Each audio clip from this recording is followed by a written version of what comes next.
मतदार याद्यांमधल्या घोळाच्या चौकशीचे निवडणूक आयोगाकडून आदेश। विरोधी पक्षांनी समोर आणलेले सर्व घोळ तपासणार, चौकशी करून अहवाल सादर करा, जिल्हाधिकाऱ्यांना सूचना।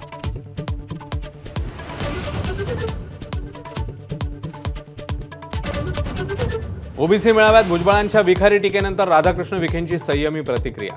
भुजबळांची भेट घेऊन गैरसमज दूर करू, विखेंकडून स्पष्ट।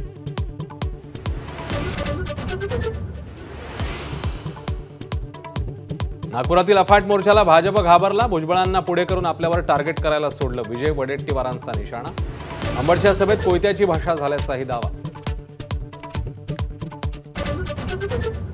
ठाण्यामध्ये ठाकरे बंधू उडवणार सगळ्यांच्या ठिकऱ्या, संजय राऊतांकडून ठाण्यात युतीची घोषणा। ठाकरेंची सेना आणि मनसे 75 पेक्षा जास्त जागा जिंकणार असल्याचं राऊतांचं म्हणणं। बुलढाण्यामध्ये भाजप आणि शिवसेनेमधला वाद, कोणत्या कामाचं कमिशन म्हणून डिफेंडर दिली, नाव न घेता भाजप जिल्हाध्यक्षांचा संजय गायकवाडांवर निशाणा, तर अंबादास दानवेंकडून शिरसाट आणि भुमरेंकडे संशयाचं।